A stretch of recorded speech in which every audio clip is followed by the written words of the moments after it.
up, guys? Higgins in Japan here with another edition of the Friday video. The Friday video is the video that I make right here in my car on the way home from work on a Friday. And it's Friday. It's been a good week, and so I don't want to waste too much time here. The last video was way too long, and I know that nobody watched it. I didn't want to watch it. I didn't want to edit it.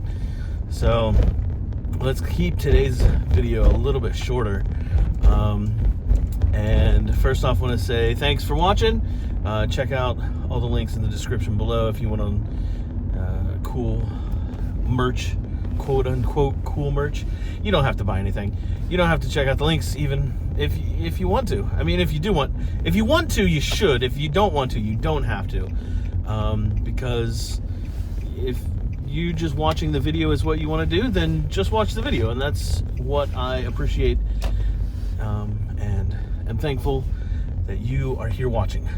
So this week, want to give a shout out to anybody that messaged me, which there were a couple people. There were actually people that messaged me about my last video about being in the hospital in Japan. As you can tell, I'm not in the hospital and doing much better, feeling much better. So thank you for the people that reached out. I won't say their names just because maybe they don't want their names to be said, but thank you if you did message me to check in or just to say hey, because I appreciate it. This week I wanted to talk about something that actually we had training? We had a meeting about this week, and something that's very important to teaching English in Japan, and something that is has been actually recently brought up with the government here in Japan about not just teaching English in the classroom. And years ago, I wrote a blog. I wrote an article. I wrote something about, I believe it was called Get Out of the Teacher's Office or something like that. I've always been a big proponent of not just sitting around in the teacher's office doing nothing, mostly because it's just boring. I mean, obviously if I have something to do, I'm going to be in the teacher's office, preparing a lesson or, putting something together or doing something. Obviously I'm going to be in the teacher's office. But there can be a lot of downtime, and I've just always hated just sitting there doing nothing. And so, yeah, the point of that article was basically get out. And this wasn't really anything that anybody told me when I started teaching, or if they did, I certainly didn't remember it. Sorry, teachers. But something that I quickly realized as I started teaching more was just the impact that you can have on students outside of the classroom, and especially students that maybe aren't really interested in English, because as an English teacher, English lessons can be boring. It's a subject just like math or science, and sometimes students aren't interested in it. And so what can you do to, get students interested in English, and how can you expose them to more English outside of the classroom? One of the biggest things, I think, is reading, and that could be a whole video in and of itself. Yeah, what can you do as a teacher to kind of introduce or talk to or kind of expose students to English more than just in the classroom? And so a couple of things that I've done in the past, for example, years ago, oh my gosh, 7-8 years ago, had a student who had zero interest in English, just didn't really care. He wasn't mean about it. It wasn't rude about it. He wasn't, oh, I hate English, don't talk to me in English. He just had other things on his mind that he thought were more important, and that's fine. So I found out some of the stuff that he was interested in class, because he would rather talk about that than the stuff that was in the English textbook. He was really into airsoft, and he was really into like military stuff. And so he had this airsoft like catalog that he would just read all the time, and circle the stuff that he wanted or whatever. And then during class he would call me over to his desk and be like, hey, what, this gun, I want this, or I have this, or I'm gonna buy this next week, or what. And so then he was also into military stuff, and so I actually went online and found, I think it was just the Wikipedia article for the ship that my dad served on when he was in the Navy. And I printed out a copy of it in English and in Japanese, and gave him both copies. And he was like showing other students that didn't care. They were like, I don't care about this. He was like, yo, this is Andrew's dad. His dad was on this boat, and it was this and then, like, rattling off all the facts and stuff. But trying to communicate with him outside of class on stuff that he was interested in. And so that was something that was just really helpful. Did he ever become this, like, there's no like Mr. Holland's opus to this where he became, a world-class English teacher? And but for a few moments he was interested in English, and he was interested in something, because I just used what he was already interested in and just shared it with him in English. And so sometimes that's all you really have to do, is just share things with the students that either you may or may not like. It doesn't really matter if you like it or not, honestly. That's my opinion on it.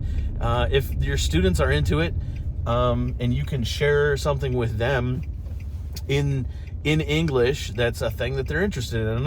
Another thing that I used to do was, I just called it English after lunch. I didn't really have a name for it, but I just took over an empty classroom after lunch, and would set up my laptop in this room, and there was a TV in the classroom, or in that classroom, and would just listen to music or watch SpongeBob on Netflix.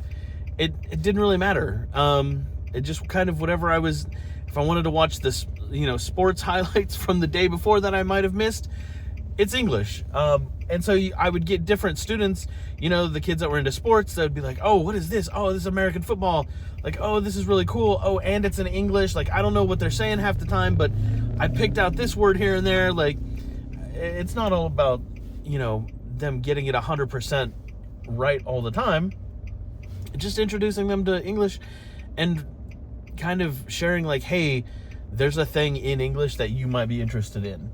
The other thing that I would do sometimes is, I believe it's CNN for the Classroom or something like that, and it's basically very light topics. It's nothing crazy, nothing really heavy.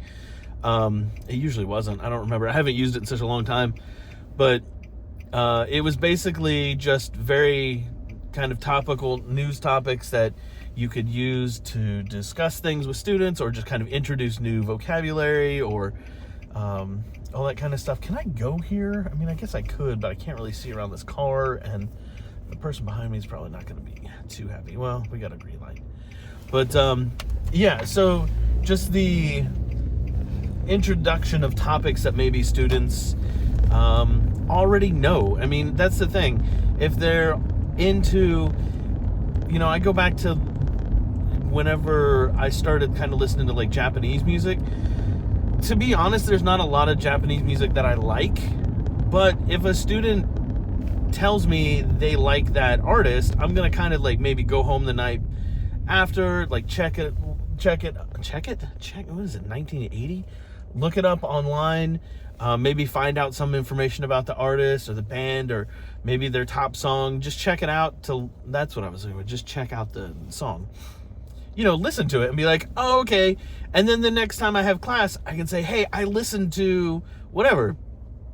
And, just those little things that you can do in your everyday. It doesn't have to be this grand, like, oh, I made a diorama and, I made all these fancy things, and just get out of the teacher's office and do something other than just sitting at your desk.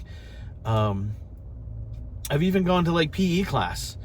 I don't usually, I will say that I kind of limit it to classes that I'm not going to be a nuisance in. Like, I'm not going to go disrupt a math class, or I'm not going to go disrupt a whatever class that I could probably be more of a hindrance to the students, where they're like, oh, Andrew Sensei, he's in the classroom, oh, this is crazy. It's like, no, I'm not just going to go to a normal class.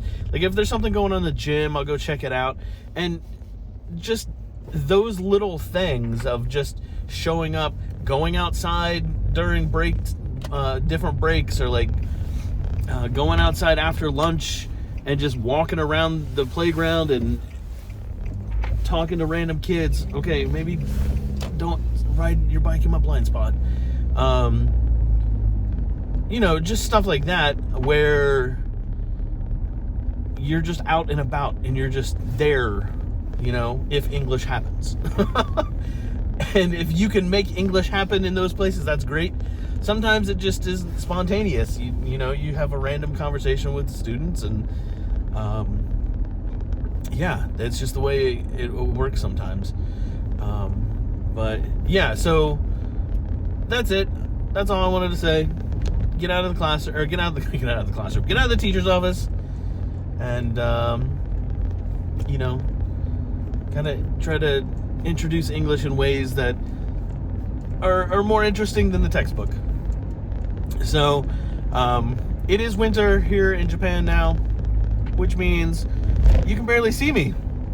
So I'm gonna go, and I will hopefully have this up and edited so it's Friday when you're watching it.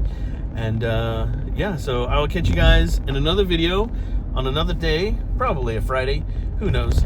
And yeah, so like I said, check out all the stuff in the description below if you want to support the channel, or if you don't, just watching helps and is great. So thank you, I appreciate that. Yeah, so have a good one, guys, and I'll see you when I see you. Peace.